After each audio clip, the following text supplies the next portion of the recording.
मी प्राध्यापिका स्वाती राहुल सुडके माझ्या यूट्यूब चॅनलवर आपणा सर्वांचं सहर्ष स्वागत करते। आज 11 एप्रिल, ज्यांनी श्री शिक्षणाची मुहूर्त मिरवली, ज्ञानाची गंगा तळागाळापर्यंत पोहोचवली, बहुजनांचा उद्धार केला आणि छत्रपती शिवाजी महाराजांची समाधी शोधून तिचा जीर्णोद्धार केला।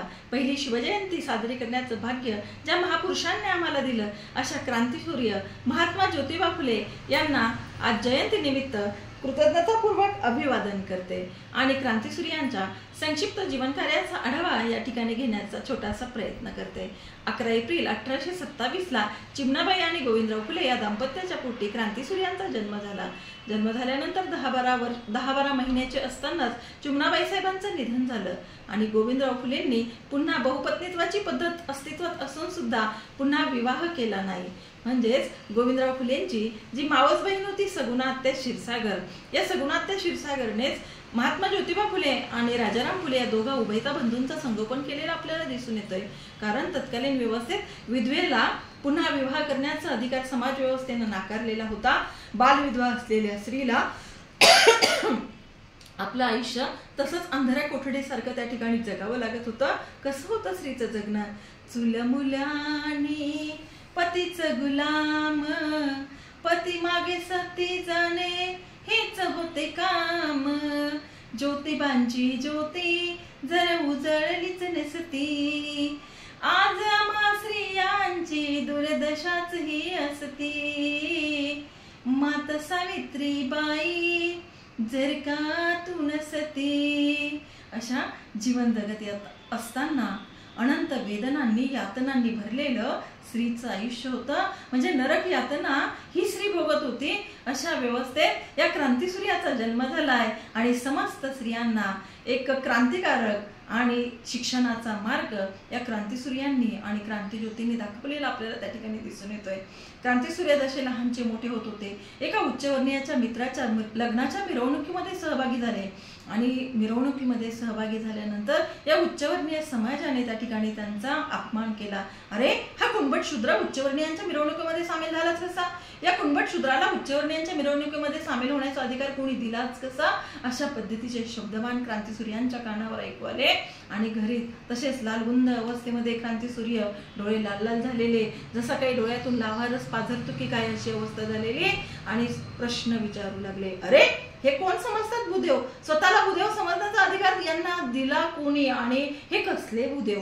अशासारख्या असंख्य प्रश्नांनी त्यांच्या मनामध्ये काहूर उठलं आणि त्यांच्या लक्षात आलं या सगळ्या गोष्टींवर एकच उपाय आहे, एकच रामबाण उपाय, तो म्हणजेच समाज दोन घटकांवर आधारलेला आहे।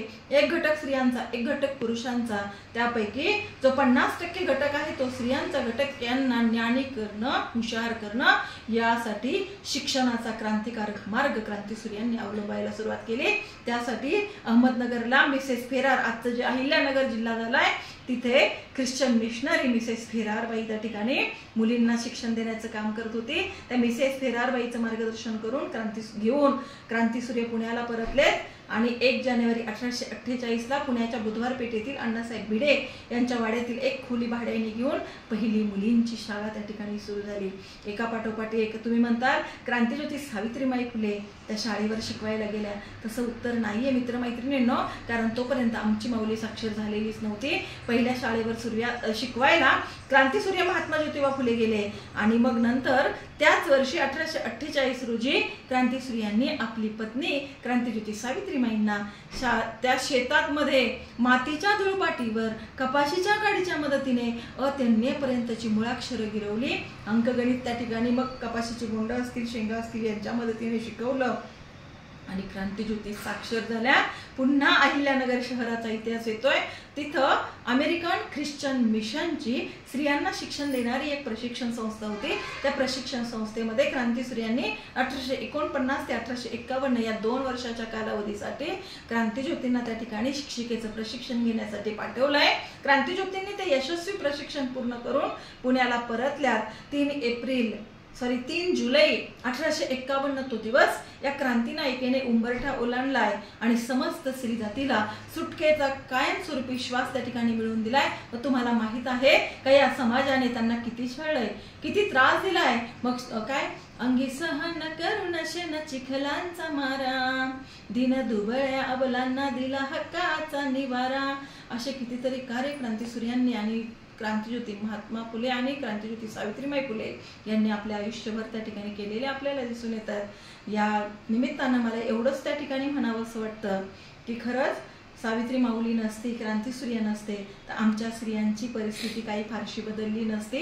नंतर सत्यशोधक समाजाची स्थापना असेल, त्यानंतर बालहत्या प्रतिबंधक गृहाची स्थापना असेल, त्यानंतर सत्यशोधक विवाह पद्धती समाजामध्ये रुजवण्याचं काम असेल, एवढे सगळे कामं या क्रांतिसूर्यांनी आणि क्रांतिज्योतींनी केले।